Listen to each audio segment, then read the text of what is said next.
Don't look back, we're here to stay. A life we knew would come one day.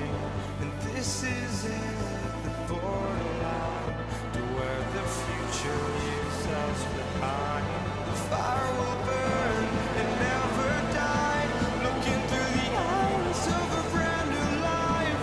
And so just find me, just find me. Sparks will fly if we scream no. This is not how we're gonna go. We are the ones who'll never let go. Just watch us roll till we're no one knows. We'll never grow.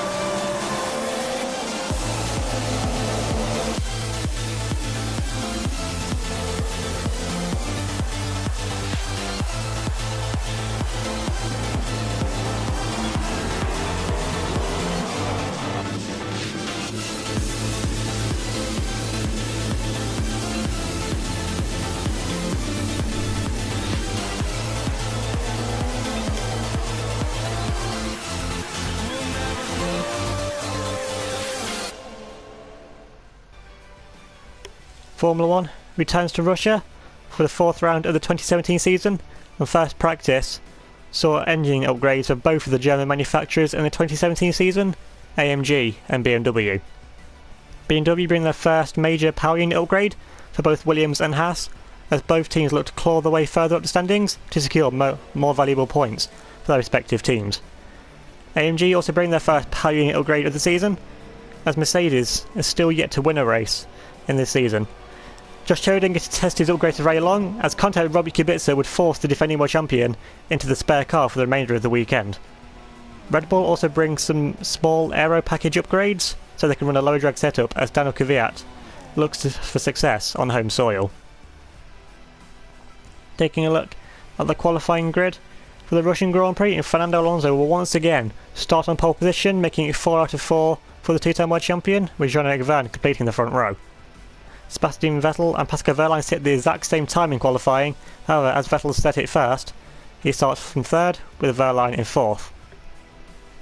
Josh Taylor will put the BMW engine upgrades to good effect to line up in 5th, with Max Verstappen completing the 3rd row in 6th. Sebastian Buemi will start from 7th in the second of the Williams, with Daniel Kvyat only managing 8th in front of the home crowd. Robbie Kubica starts from 9th, with Esteban Ocon completing the top 10 for Toyota. Lewis Hamilton will start just outside the top 10 from 11th, with Carlos Sainz in 12th, once again getting the better of Pierre Gasly, whilst he settled for 13th. Nico Hulkenberg once again best of the Renault, lining up in 14th, with Lance Stroll only managing 15th on the grid. Daniel Ricciardo lines up in 16th, with once again Rio Haryanto getting the better of Carmen Jorda to line up in 17th, with Jorda in 18th, and once again the two Saubers, Tony Giovinazzi and Adrian Sutil will round off the grid. Hey guys, Tara here. Welcome back to UniONE, this time round 4 for season 4, the Russian Grand Prix. If you did miss the race last time out, the Bahrain, definitely do go and check that one out. Things got rather tense between me, Hamilton and Buemi, I have to say, in that race. But looking to this race, Daniel Kvyat starting from P8, so he almost won this race last season. Can he go one better this season and finally take victory in front of the home crowd? Looking back at Josh, starting from P5, so improvements are being made by Williams, but you've seen still quite some way off getting into the top, breaking into that top 4 with the two Mercedes and the two Ferraris. But now coming to the 5 red lights for the start of the Russian Grand Prix. Lights out and away we go. Actually get a pretty decent start there. Pascal Wehrlein bogs down slightly at the start, but coming to 6th phase of the start, we're still getting alongside there. Pascal Wehrlein, so we've got a pretty decent start there. Okay, so what Verstappen is going right in the middle of us. Verstappen just about finding a gap there to keep it 3 wide now. We're getting very close there with Max Verstappen now coming down into turn 1. Maybe last the lay breakers there, trying to keep it side by side there with Pascal Wehrlein. Okay, side by side, you can sweep right around the outside there. Pascal Wehrlein. Wehrlein gets a really poor run there. Then here comes Max Verstappen as well, trying to make a move there around the inside there.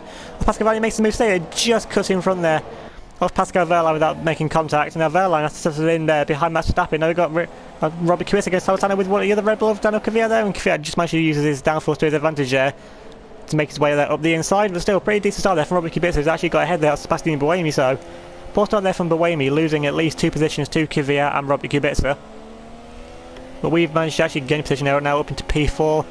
With 20 there, Verstappen there has managed to keep ahead there of Pascal Wehrlein now, hopefully. You've seen with the past few, well, we've won this race the past 2 times, so this Williams seems to go pretty well around Russia. Well, it does for us at least anyway. You can't really say the same for Bohemia in the past 2 races. I haven't had the best of luck here. You see now gaining quite a lot in the slipstream here on the back of Sebastian Vettel, looking up front. We've got Jean-Eric Vergne catching us back Fernando Alonso. A bit of a lock up there for Fernando Alonso. That's not going to do his tyres any good, especially since we're only on lap 1 of the race. But at least it's not as bad as what Nico Rosberg did in the real life 2014 Russian Grand Prix.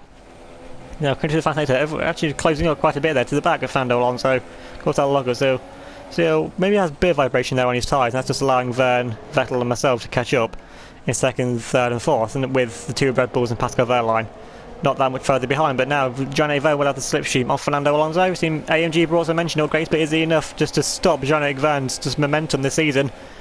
Dominating the first 3 races of the championship. Now Verne pulls to the inside of Fernando Alonso coming down into turn 1. Can Verne outbrake Fernando Alonso? Alonso try and hold it back round the outside. It's going to be side by side there into turn 1. Keeps up Alonso, keeps the nose in there. But it's going to be side by side now. Now Verne has to make a move right around the outside, and Verne there managed to make the move. Alonso has to take the slipstream there, gets a bit dirty on his front wing. We know the Mercedes isn't the best car when it comes to dirty air, but now can Alonso try and fight back now with Jean-Eric Vergne? He'll get very close once again. A bit of a lock up there from Fernando Alonso once again, so it looked. Now getting a good run here, Sebastian Vettel trying to make a move up the inside, now going up into the end of the first sector, trying to make a move up the inside of the 5-time world champion. Got some big contact there actually with Sebastian Vettel, but Vettel there just with the downforce to hold it right round her outside.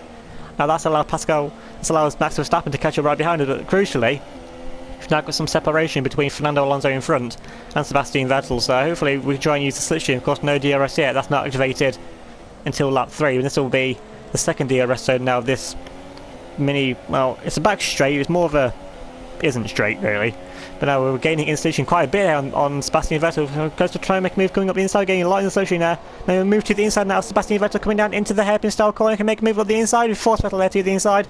Now can side by side, now we run out a bit wide there, lose the rear end, just about managed to stop ourselves from spinning out, and have to slot in there just back in front there of Max Verstappen. And we've still got Pascal Wehrlein right up behind as well, along with Daniel Kvyat and our teammate Sebastian Bohemi. So quite a big train of cars here, so one mistake you could see us drop down to about 9th or 10th, maybe even lower. You know, to come around the final corner, still got to try and catch back up now to Sebastian Vettel. Vettel does look like he's closing back on to Fernando Alonso. He's trying to Verne put up the fastest lap of the Grand Prix. Yeah, Alonso just can't live with Verne's pace. You see on the menu map how much Verne's already pulled away from the 2-time world champion Fernando Alonso, and Vettel now getting quite interested behind the back of that Mercedes as well, coming down into turn 1. Just not quite close enough to try anything there into turn 1. So we are gaining quite a bit on Sebastian Vettel, of course, in a straight line with our new BMW engine upgrades. Seen from the past 2 seasons, engine power over aerodynamics has been a pretty good combination for Williams. Seeing, you know, last season we really didn't have the downforce of what the Red Bulls had, but we just had so much straight line speed that the Red Bulls and the Ferraris and Mercedes just couldn't do anything about it. I think a purple there through the first sector, so it's quite interesting. They're seeming that the 3 other cars in front of us are faster cars in general, but like I said, in straight line speed, nothing's going to beat this Williams in a straight line. So coming through the second sector, gaining quite a bit on the back now of Sebastian Vettel, surprisingly through that second sector. But so now, hopefully Vettel is to engage in trying to fight Fernando Alonso. Now coming a bit further on, we're still up behind Sebastian Vettel here, going now through this long sweeping left hand, and once again some pretty good downforce here on the front of this Williams. I've actually run pretty high wings there to try and get around that corner. I think I'm running 7 wings or something like that, 7.6, somewhere around there for this race. And Max Verstappen is still holding off Pascal Wehrlein there to keep it in P5.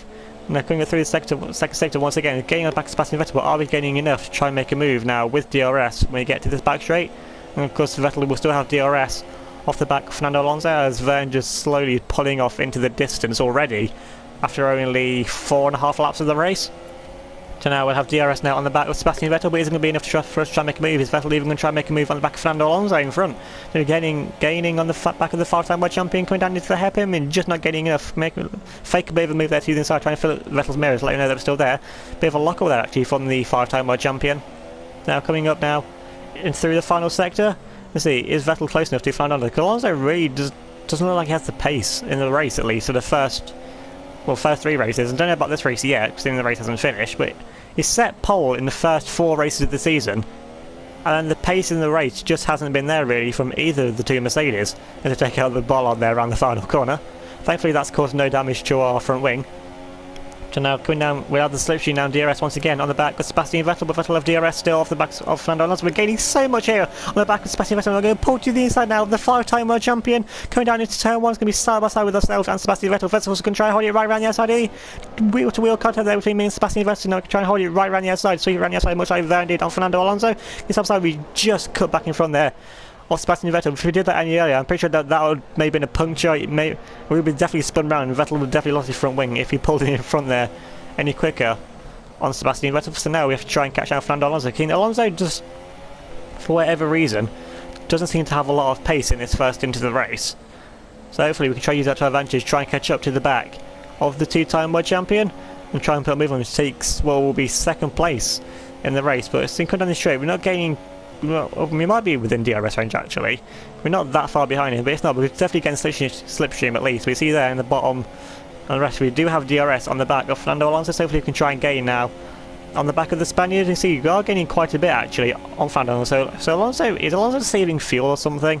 Because that AMG power unit should not be making that Mercedes go that slow in a straight line. That we gain so much time. Granted, we have the more powerful power unit, and we had DRS, but still, that seemed to be quite a dramatic gain for being that far behind Fernando Alonso. And now going around into the final few corners, now still quite a bit behind Fernando Alonso, so once again we'll get another bite of DRS and more slipstream, which should hopefully see us pull away slightly from Sebastian Vettel, because Vettel does like he's dropped off quite a bit from behind us, maybe not expecting us to make the move there into turn 1, but now we'll have DRS now of Fernando Alonso coming down into turn 1. Are we close enough to try and gain enough in the slipstream to try and make a move down the back straight? He gains so much, you're not gaining quite as much time as him, but Alonso must have turned the wick up there, so Alonso pretty much must have been saving fuel down that back straight. Now cutting a bit further on, Sebastian Vettel is still here right up behind us. Alonso is still pretty much maintaining the gap in front, so now coming through this long sweeping left-hander, see Vettel there using his Ferrari down for 20, gain quite a bit on us there, our tyres start to go off there, just losing a bit of grip, getting a bit of a twitch on mid-corner, run out a bit wide, that's going to slow our momentum down. Now Sebastian Vettel's going to make it side by side, now coming up at the end of the first taking Vettel, try and hold it up the inside line, going to try and hold it now around the outside there of the 5-time world champion. It's going to be side by side, it's allowing Pascal Wehrlein to catch right onto the back, because now Vettel try and make the move there up the inside, just to keep a very tight line there, pinching to the apex. I think Vettel has made the move there in front of us. Now we're trying to hold up Pascal Wehrlein, but now we will get DRS. Try and come back now as Sebastian Vettel down this back isn't straight. They're coming down up to the DRS, so now we are pretty close still behind Sebastian Vettel. We get a poor run there. Now that gives Pascal Wehrlein an opportunity now to try and come past us. And it's going to be pretty much a drag race down to the hairpin style corner at the end of the straight. Now once again we pull to the inside, that's just to defend from Pascal Wehrlein. Make bit of contact there with the wall actually, brushed the wall, so thankfully that didn't take off a wheel or a front wing. Seeing you saw what happened when we nudged the wall there in practice, and still racing in the spare car. So hopefully, I mean, we are going to get a grid drop for next race for using the spare car. So it's going to be a 5-place grid drop for using a spare car. So that's penalty there, because seemingly the spare car has new everything in it, new power unit, gearbox and everything, not the worn ones that you're regular for. So it is a grid drop for the next race. So hopefully we have to use the power, our power advantage, to our advantage in this race to try and keep with Sebastian Vettel, try and make a move back on the 5-time world champion and try and get back on the podium. Seeing, I don't think Williams were expecting us to be this high up this quick, well, us at least, because Buemi doesn't look to be having the best of races, stuck behind Kubica and the 2 Red Bulls. But still, it seems that, like I said, Russia isn't really the best track for our teammate, and Russia, well, we've won it twice in a row, albeit pretty much with a dive bomb in 2015 and just with our pure straight line speed in 2016, so looking for the hat-trick. So the Williams does work well around here, so actually it's not really that surprising that we're still fighting up here for a podium position with Sebastian Vettel. Obviously Vettel now he's got past us, it's just pulling for distance. Of course that Ferrari with a better downforce and chassis does have better tyre wear. Going a bit further on, Sebastian Vettel's now coming into the pits for what should be his one and only stop if he goes onto a set of the super soft tyres. So even Russia is only a one-stop Grand Prix due to the really low tyre wear of the track. Is Vettel going to a set of super soft tyres there? Yeah, Vettel just saw the Red Bulls there of the tyres, so Vettel has gone to a set there of the super soft tyres, and along with one of the Red Bulls as well, so they're definitely one stop in this race. Now coming on to the end of the next lap, we're now coming to the pits to make our one and only stop, to go onto a set of super soft tyres as well, and I imagine that the Red Bull behind us is probably going to be doing the same as well, and along with the other Ferrari which just came in there, so that's Jean-Eric Vergne. So Ferrari pitting Vettel before Vergne, I mean Vergne's so far in front, so Vettel, they brought Vettel in just to cover off any undercut that Williams could have tried with us, or the 2 Red Bulls behind as well. So now coming back out onto the track, the question is, whereabouts are we going to rejoin? Are we going to rejoin any traffic? So there, we've got Fernando Alonso still just in front of us, so Alonso's staying out for another lap as well. So you see, could that be crucial? Could that gap, there goes Sebastian Vettel, I think, of stopping the lap before, so he can get back in front there of us. But actually jumped Fernando Alonso well, and Vettel has jumped Fernando Alonso there, stopping a lap earlier. But we've come out there in front of Pascal Wehrlein. So Wehrlein really not having the best of stops, because you said Wehrlein was right behind us. Wehrlein not having the best of stops there, but I think he's made stops lap earlier. Vettel is Wehrlein on super soft tyres? Wehrlein's on super soft tyres as well. The Wehrlein, actually Wehrlein's on ultra soft tyres, so Wehrlein doing a 2-stop in this race? I don't see why Wehrlein would be trying a 2-stop, seeming this is a 1-stop race. If you make a 2-stop in this race, you've just lost, well, unless you're so far in front, you've lost a pit stop advantage. Now cutting a bit further on, got Fernando Alonso now catching up to the back now of one of the Toro Rossos who's on super soft tyres. So people should be pretty easy move here for Fernando Alonso on the back of the Toro Rosso, seeing the Toro Rosso on super soft tyres, so they'll be going ultra soft for 16. Now Alonso's going to go right around the outside here of the Toro Rosso, coming down into someone. Alonso made the move stick there. The inside Alonso has made the move stick there on the Toro Rosso. Oh, that shouldn't be, of course, AMG power, V-Renner power, that shouldn't be too much, shouldn't really be a difficult overtake. So now we can try and chase down Carlos Sainz, that is, in the Toro Rosso. So we've got Pascal Wehrlein right behind us. So there's not really much point fighting Wehrlein, seeing he's on ultra soft tyres and has to stop again. But the yellow flag's on my friend. Is that car off the track? Someone's smoking away there. Who's off the track? Fernando Alonso's out of the Grand Prix. Fernando Alonso is just having that. 2 races already he's retired from with some kind of mechanical failure. So he's definitely got the Bottas car from last season. VSC called out for that. But now coming on to the end of the VSC. Catching now onto the back of Carlos Sainz. I mean, that VSC pretty much ruined any chance of us getting past Sainz on this lap. So we've been stuck behind the Toro Rosso for a lap longer than ideally I'd want to be, but nothing lost, nothing gained, seeming everyone else had to go to the VSC speed as well. But now we'll have DRS and Slipstream now on the back of Carlos Sainz. Of course, when the VSC ends, it's back to DRS straight away, not like actual safety cars, waits 2 laps before DRS is back once again. But now we're getting in the DRS now on the back of Carlos Sainz. Go down to tail 1, who close to try and make a move under the braking and make a move there to the side. We're just not quite close enough there to Carlos Sainz. You have to tuck back in behind the young Spaniard. But now coming up through this long left-hander once again to see how the dirty air affects the Williams course on newer tyres. So you see on newer tyres, we're able to keep the line pretty decent there actually. Just when the tyres start to wear, that the dirty air really starts to have an effect on our Williams. And now coming up into the end of the first sector, close up once again, we fake a move there to the inside, trying to force Carlos Sainz to enter a mistake, but I think we might just have to wait till DRS down the back isn't straight for us to try and make a move. Now coming up, getting very close under braking, of course, just with the more downforce we have on the Williams, of course, with the fresher tyres, we're able to brake later, use the grip to our advantage. And all this is ruining Pascal Wehrlein's stint behind us. Ultra soft tyres, it means making another stop. He's going to lose 20-ish seconds. And he really needs to be getting in front of us now, pulling away, which is clearly not what he's getting. But now getting on the back of Carlos Sainz, now we're going to make a move to the inside now of Carlos Sainz, coming down the straight into the hairpin. Is Sainz going to put up a fight? Not really, because there's not really much point of Sainz putting up a fight, seeming that he's still got to stop in this race as well. But Sainz might actually want to try and fight Pascal Wehrlein here, seeming they've both got to stop again. So for position, Sainz is actually ahead of Pascal Wehrlein, so they try and catch up to the back now. Sebastian Vettel or Jean-Luc Van, who's in the pit lane. Why is Van in the pit? Has Van got a slow puncture or something? Why is Van in the pit? He's on the super soft tyres there. He's already made his stop, so why is he in the pits? I mean, the Ferrari pit crew aren't out there. Says Van got a drive-through penalty for something. I mean, yeah, Van's got a drive-through. He's gone past the Ferrari gate. Jean-Luc Van's got a drive-through penalty. I have no idea why. He must have been speeding under the VSC.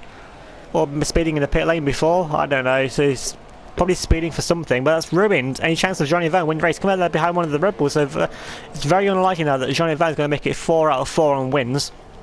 Well, that's pretty much ruined the Frenchman's afternoon, and he really needs to put foot down now to try and lose minimal points to Wehrlein or his teammate Sebastian Vettel. But now going a bit further on, talking about Sebastian Vettel, Vettel is now leading the Grand Prix, and now we're in a pretty solid second place, which is more than I was expecting from this race weekend. Then we have Max Verstappen there showing up down Kvyat at his home race in 3rd, with Jean-Luc Van there in 4th, catching back up now to the young Dutchman. We have Daniel Kvyat there in P5.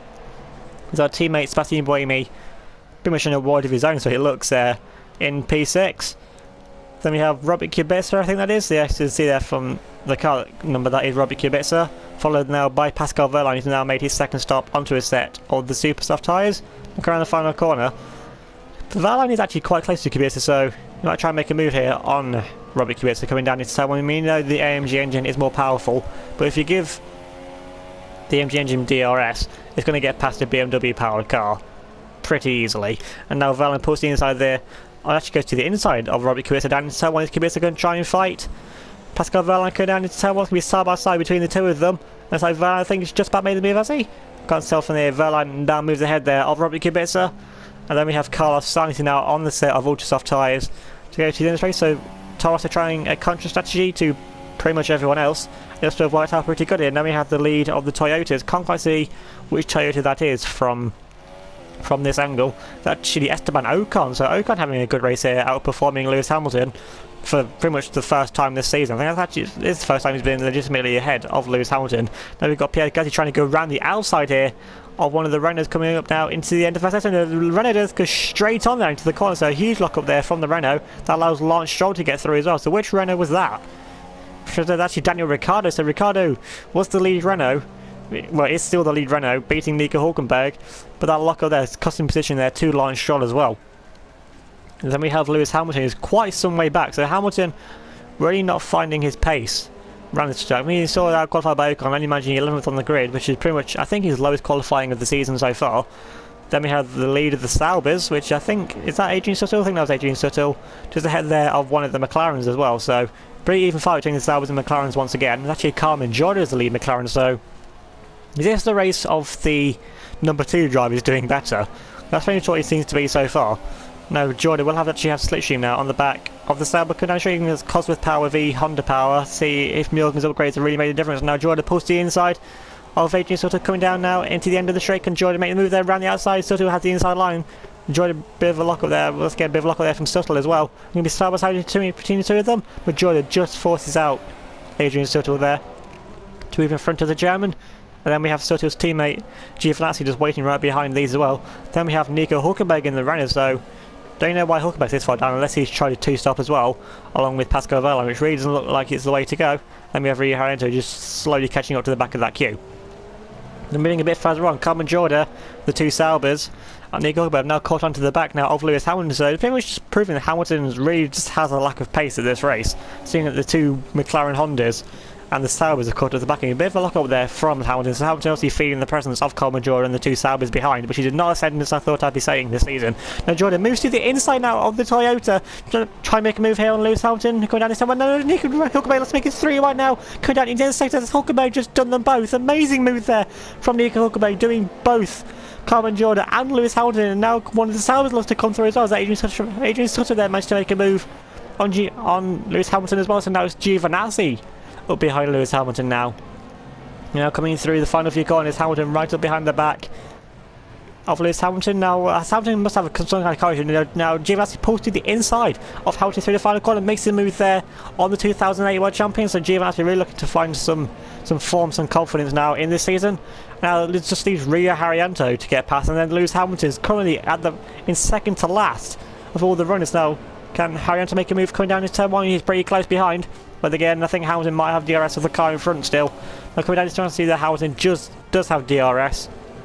So Haryanto just has to stick behind the 2008 World Champion for a bit longer. Now moving all the way on to the final lap of the Grand Prix. Lap 27 of 27. It's took this long, but Jean-Eric Vergne has now finally caught up to the back of us. See that dot on the minimap behind us? That is the championship leader, Jean-Eric Vergne. Now he's going to have one chance to try and get past us. But hopefully we can try and use our superior engine power to keep in front here of Jean-Eric Vergne, because Vergne will have DRS. Is he close to trying to make a move? He has to try some mega move, pretty much like what we did in 2014 to get past Rosberg for the win of the race. Go down to the hairpin. Thankfully Jean Vergne doesn't go for a move, thinking, why not, as a championship leader, why throw it all away for an extra 3 points that might risk taking yourself out of the race. Now going around the final corner, Sebastian Vettel is going to win the Russian Grand Prix. So Vettel ends Vergne's win streak, but still keeps it 4 out of 4 on victories for Ferrari. Now coming around the final corner, it's like it's going to be us in second place. If we can get around the final corner okay, which we do, and we just managed to hold off there Jean-Eric Vergne. That's to settle for P3.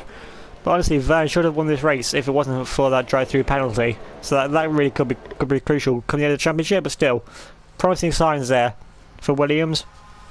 And Sebastian Vettel taking his 45th career victory, his first victory at Russia as well. So a new track for Sebastian Vettel that's won at.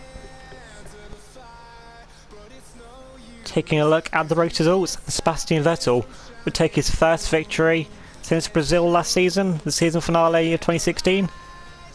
15 seconds clear of us in second, and Jean-Eric Vergne rounding off a 1-3 there for Scuderia Ferrari. Max Verstappen get the better of Daniel Kvyat for the first time this season, and at Kvyat's home race, coming in 4th, with Kvyat in 5th. Pascal Wehrlein currently managed 6th after making that 2-stop, and the 2-stop really just didn't work, with Sebastian Buemi finishing 7th where he qualified. Robbie Kubica with a good race gets up to 8th for Haas, with Carlos Sainz finishing in 9th on that country strategy, going on the ultra softs for his second stint, with Esteban Ocon finishing where he qualified in 10th for Toyota. Lance Stroll comes home in 11th in the second of the Haas's, with Pierre Gasly running off the top 12. I think that's the first time Gasly's actually scored a point this season, so Gasly finally getting off the board, scoring his first point there of the season. Daniel Ricciardo would just miss out on a points position in 13th, with his teammate Nico Hülkenberg there in 14th. Carmen Jorda comes home in 15th, with Adrian Sutil in 16th in the Sauber. Sutil's teammate Giovinazzi comes home in 17th, and the second of the Saubers with Hamilton in 18th, managed to keep ahead there of Rio Haryanto, who finishes in 19th, with Fernando Alonso the only DNF from the race. Moving on to the driver standings, and despite Vergne only finishing it in 3rd, he actually increases his net championship lead now to 27 points ahead now of his teammate Sebastian Vettel, so it's Ferrari 1-2 in the driver standings, with Pascal Wehrlein dropping down to 3rd, 1 point behind the 5-time world champion Sebastian Vettel. We now move up into 4th there on 38 points, 7 points clear now of Daniel Kvyat, with Fernando Alonso dropping down to 6th on 27 points. Max Verstappen now moves to within 1 point of the 2-time world champion on 26 points, with Lewis Hamilton dropping down to 8th on 20.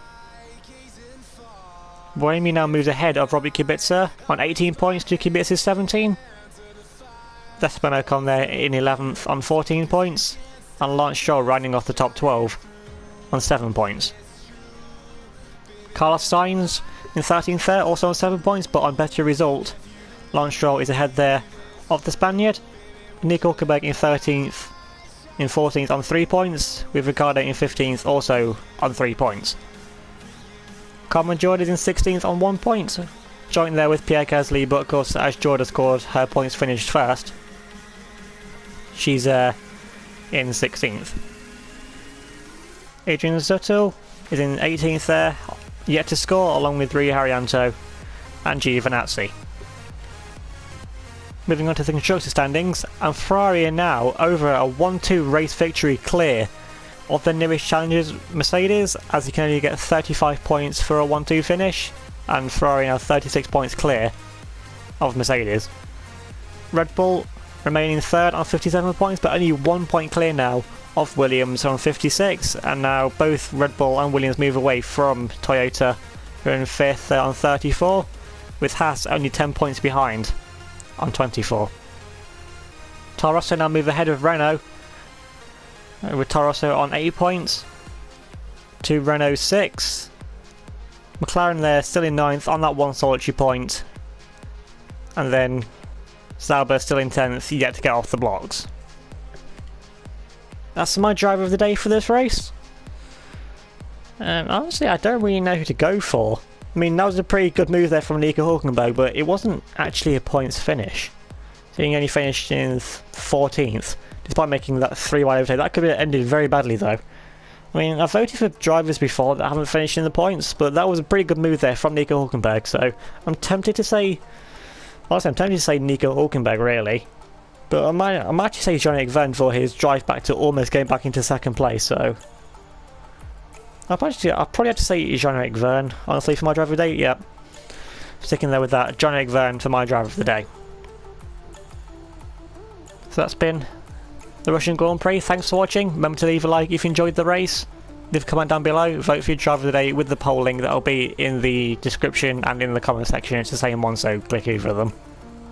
Also, check out the Wikia page for all the latest news and information on this season or all the previous seasons or what's to come up in the future. And thanks for watching. I'll see you all next time.